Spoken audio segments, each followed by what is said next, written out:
같이 사도신경으로 신앙 고백하겠습니다. 전능하사 천지를 만드신 하나님 아버지를 내가 믿사오며 그 외아들 우리 주 예수 그리스도를 믿사오니 이는 성령으로 잉태하사 동정녀 마리아에게 나시고 본디오 빌라도에게 고난을 받으사 십자가에 못 박혀 죽으시고 장사한 지 사흘 만에 죽은 자 가운데서 다시 살아나시며 하늘에 오르사 전능하신 하나님 우편에 앉아 계시다가 저리로서 산 자와 죽은 자를 심판하러 오시리라. 성령을 믿사오며 거룩한 공회와 성도가 서로 교통하는 것과 죄를 사하여 주시는 것과 몸이 다시 사는 것과 영원히 사는 것을 믿사옵나이다. 아멘. 우리 찬송가 64장 기뻐하며 경배하세 찬송하겠습니다.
오늘 우리에게 주시는 하나님의 말씀은 욥기 34장 31절부터 35장 마지막 16절까지 말씀입니다. 그대가 하나님께 아뢰기를 내가 죄를 지었사오니 다시는 범죄하지 아니하겠나이다. 내가 깨닫지 못하는 것을 내게 가르치소서. 내가 악을 행하였으나 다시는 아니하겠나이다 하였는가. 하나님께서 그대가 거절한다고 하여 그대의 뜻대로 속전을 치르시겠느냐? 그러면 그대가 스스로 택할 것이요 내가 할 것이 아니니 그대는 아는 대로 말하라. 슬기로운 자와 내 말을 듣는 지혜 있는 사람은 반드시 내게 말하기를 욥이 무식하게 말하니 그의 말이 지혜롭지 못하도다 하리라. 나는 욥이 끝까지 시험 받기를 원하노니 이는 그 대답이 악인과 같음이라.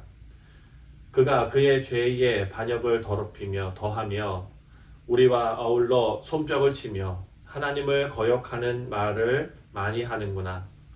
엘리후가 말을 이어 이르되 그대는 이것을 합당하게 여기느냐? 그대는 그대의 의가 하나님께로부터 왔다는 말이냐? 그대는 그것이 내게 무슨 소용이 있으며 범죄하지 않는 것이 내게 무슨 유익이 있겠느냐고 묻지만은 내가 그대와 및 그대와 함께 있는 그대의 친구들에게 대답하리라. 그대는 하늘을 우러러보라. 그대보다 높이 뜬 구름을 바라보라.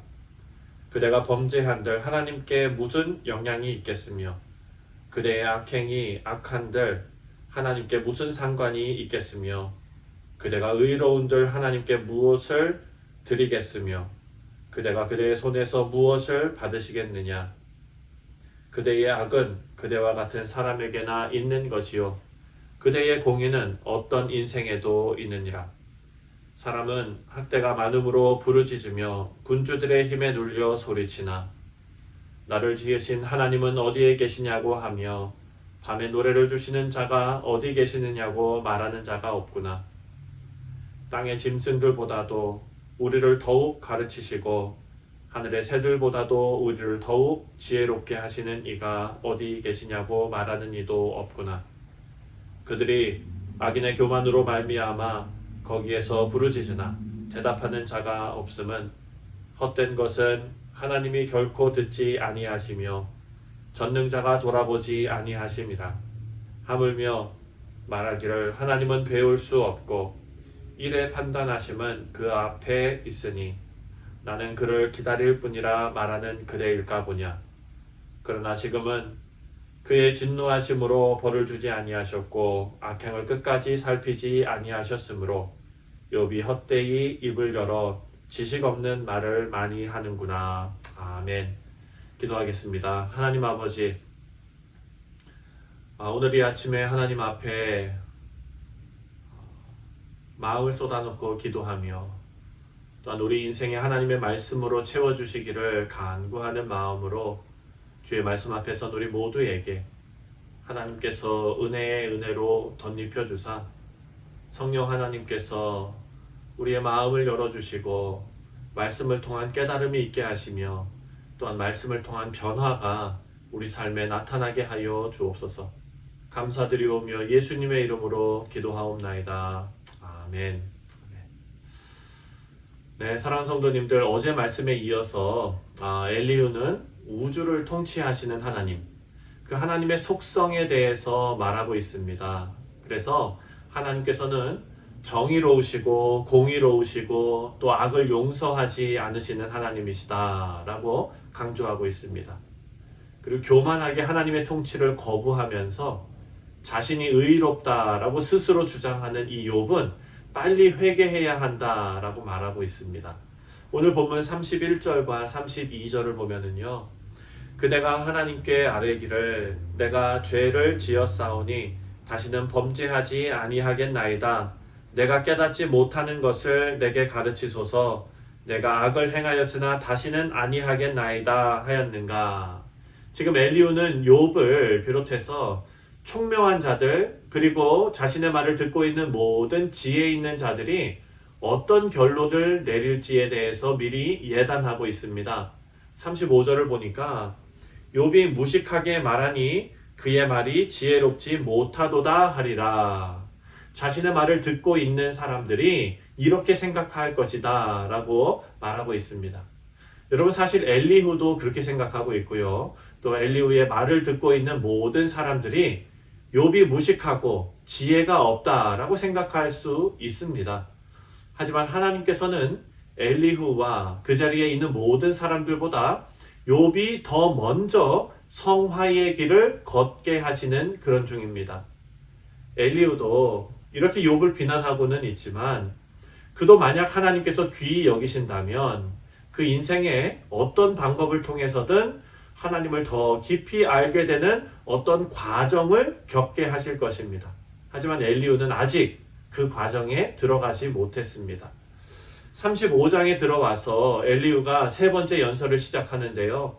엘리후의 주장을 보면 욥이 자신의 문제를 하나님께 가져가는 것을 아주 어리석은 일로 보고 있습니다. 12절과 13절입니다.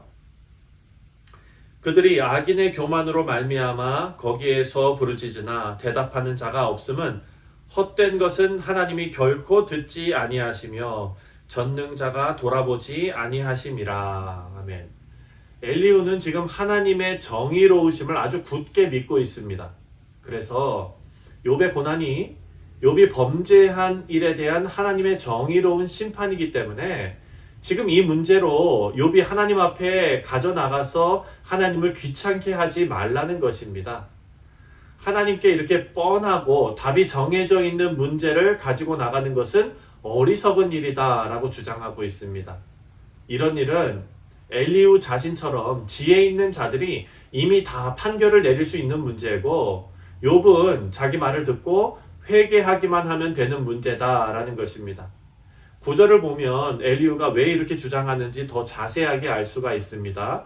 구절을 보니까 사람은 학대가 많으므로 부르짖으며 군주들의 힘에 눌려 소리치나 이렇게 말합니다. 이 말은 사람이 학대받는 현장에서 하나님께 소리를 치지만 부르짖지만 하나님께 들리지 않는다라는 것입니다. 인간은 하나님께 부르짖으면 하나님께서 들으실 것으로 생각하지만 하나님께서는 그런 인간의 행동에 전혀 영향을 받지 않는 분이시라는 겁니다. 왜냐하면 하나님께 문제를 가져가서 하나님께서 간섭해 주시기를 바라는 학대받는 자들의 이유가 순수하게 하나님을 위한 것이 아니라 다시 말해서 하나님의 공의와 정의가 나타나기를 원하는 것이 아니라 자기 이익을 위한 것이기 때문이다라는 논리입니다.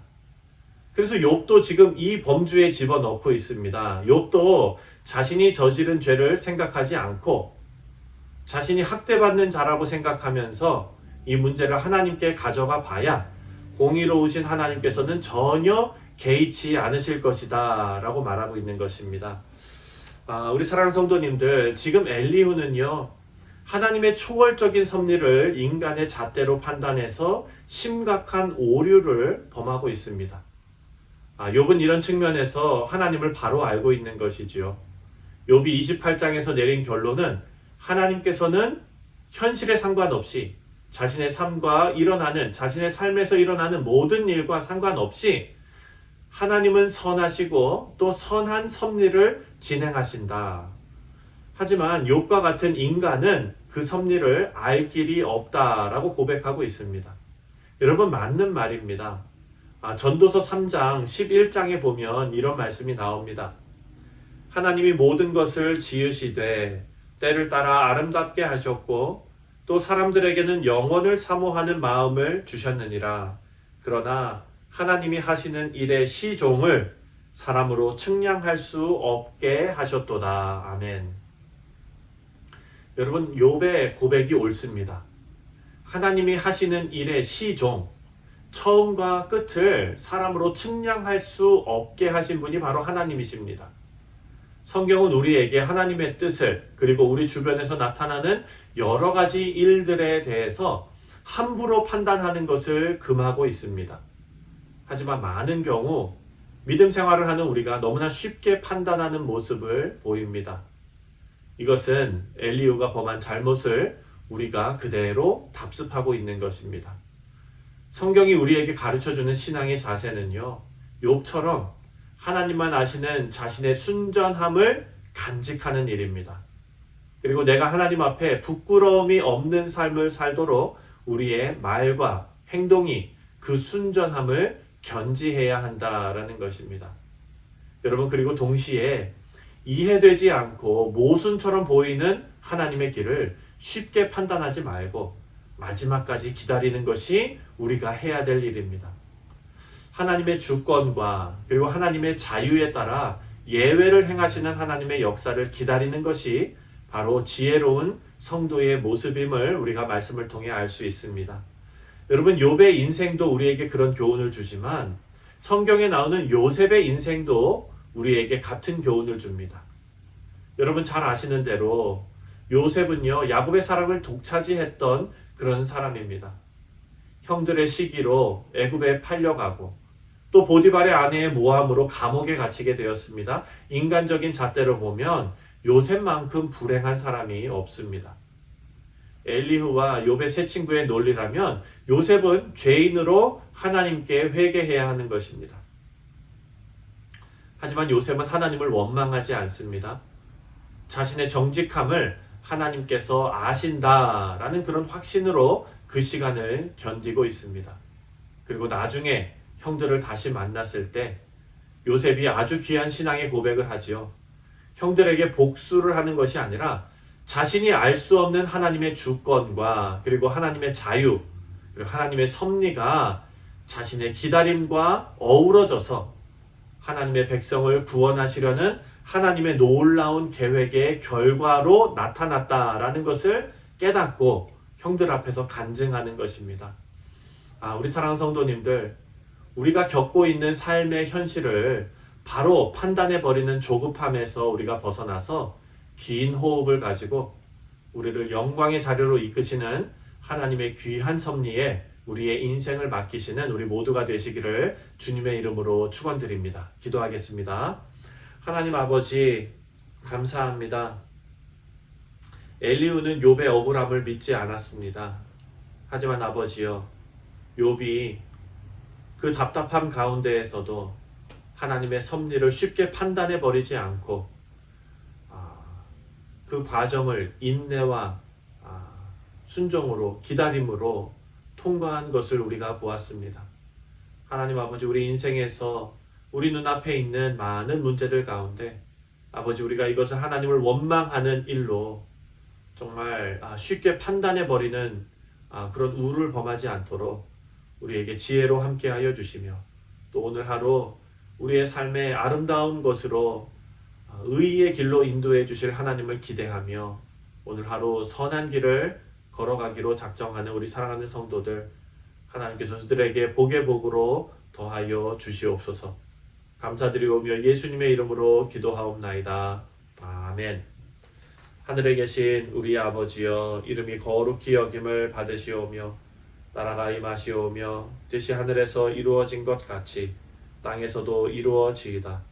오늘 우리에게 일용할 양식을 주시옵고 우리가 우리에게 죄 지은 자를 사하여 준 것 같이 우리 죄를 사하여 주시옵고 우리를 시험에 들게 하지 마시옵고 다만 악에서 구하시옵소서. 나라와 권세와 영광이 아버지께 영원히 있사옵나이다. 아멘.